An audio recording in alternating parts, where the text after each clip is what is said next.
What's going on? It's Jeff Newport from ChasingStrength.com. And in today's video, we are covering hybrid kettlebell workouts, levels 1 through 5. What is a hybrid kettlebell workout? Well, my definition is it's a kettlebell workout that's combined with something else. So you can think of it as kettlebell plus something else. Okay, what is that something else? Well, it's whatever you want it to be, right? Whatever you enjoy doing. So for some people, it's kettlebells plus some kind of locomotion like walking, running, or rucking.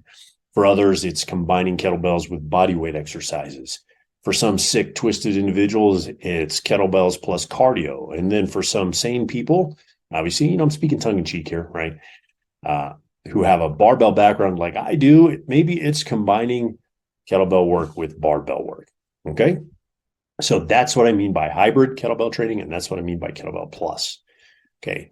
So where do these types of hybrid workout programs fit into the 5 levels that we've been discussing over the past 10 plus videos or so? All right. More importantly, how do you fit them into your training program as a whole if you wanted to do that? Okay. That's what we're covering in this video. So the very first thing we have to do is we have to run what's called a needs analysis. And there are 3 questions we have to ask, okay, in order to run this needs analysis. The first question is, what's my goal? All right. Second question is, what are my current limitations? Do I have any? Do I have any old injuries that I need to address? Do I have any old injuries that are holding me back from doing something? Okay, that's an example of a limitation.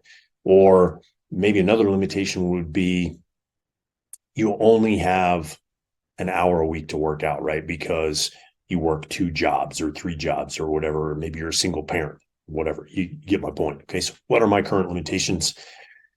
And then thirdly, how can I align those 2 questions? Okay, for example, you may want to run and swing your kettlebells, but maybe you have a gimpy ankle, or you love the bench, but your shoulder doesn't. Okay, just teasing through these concepts a little bit more here for you.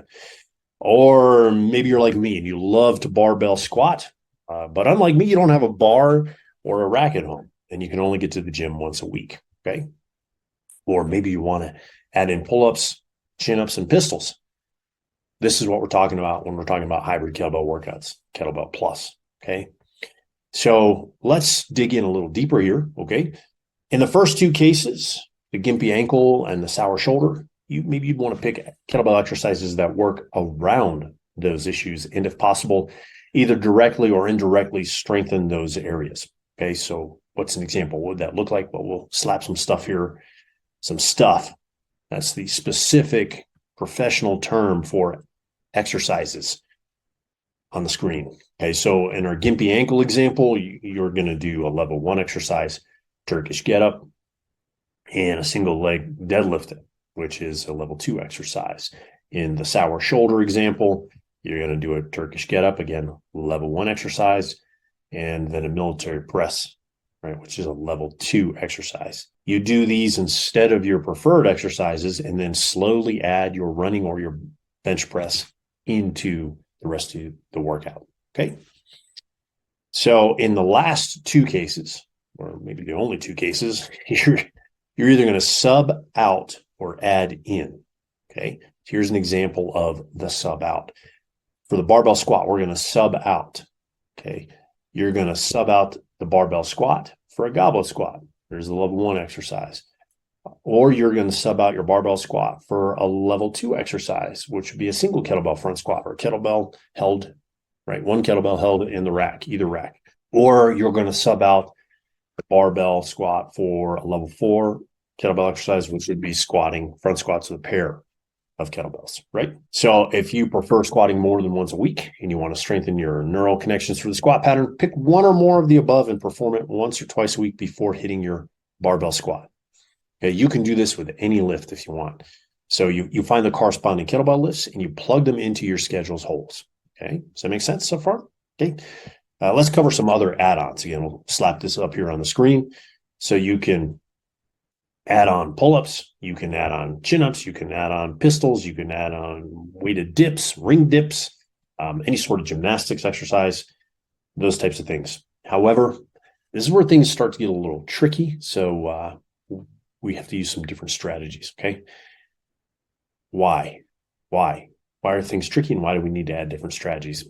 Very simple, because anytime you add something to your current workout or training plan, you have to take into account your ability, right? Your ability to do what? Your ability to recover, right? It's a big thing that most guys overlook, okay? Especially if you're a meathead like I am, or you have any sort of athletic background like I do, where you're just used to pushing yourself, or maybe you were in the military and that, that's what you expect is just push, push, push, push, push. Okay. As I've said before, it's not how much work you can do, because a lot of us can do a lot of work. It's how much we can recover from that work, or how much you can recover from the work you do, right? That's where you get the results. If you don't recover, you don't get the results. And if you don't recover, worse than not getting results is you set yourself up for an injury, okay? And then you really get no results, right? So that's no bueno. We don't want to do that. So how are you going to do this? Like, what's the practical application to make sure that you've got the recovery intact, right? Or installed, or that you don't overtrain? Okay, you are not going to add on. Rather, you're going to add in. Let me say that again. You're not going to add on, you're going to add in. So let me explain what I mean. So most of us, we'd see an exercise and we'd add the exercise on, and that increases the duration of the training session or the workout. Okay. But in this case, right, you're adding in the exercise and you're putting it in with your other exercises, but you're keeping the workout duration the same.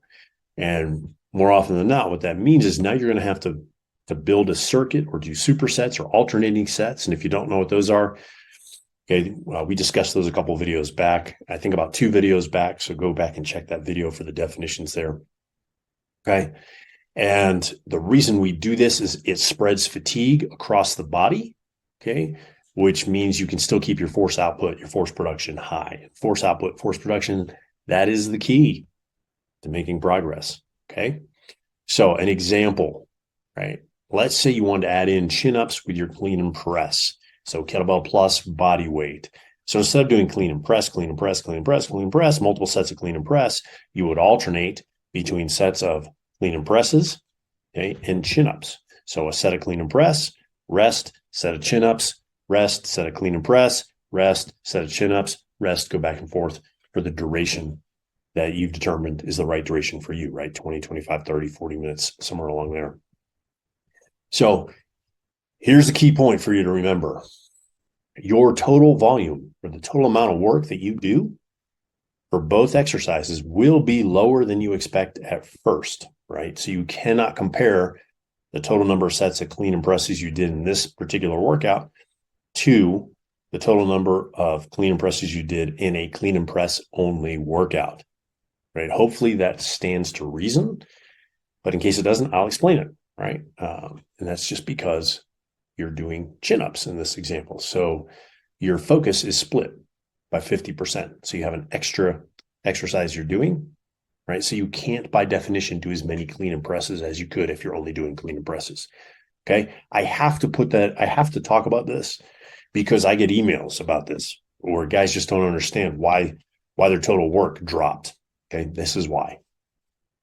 All right.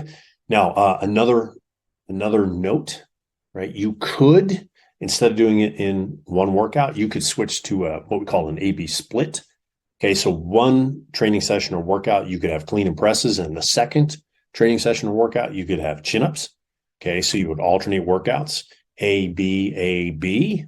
Typically, if you're using a 3-day split, the first week and the third week of a 4-week cycle would be A, B, A. And then the second and fourth week would be B, A, B. So that means in weeks 1 and 3, you would perform the clean and press twice and the chin-ups once. And in weeks 2 and 4, you would perform the clean and press once and the chin-ups twice, right? And I believe, if my math is correct, which I hate doing on camera live without a calculator, because I was not great at math, I believe that is 6 workouts of each exercise in a 4-week period. Okay.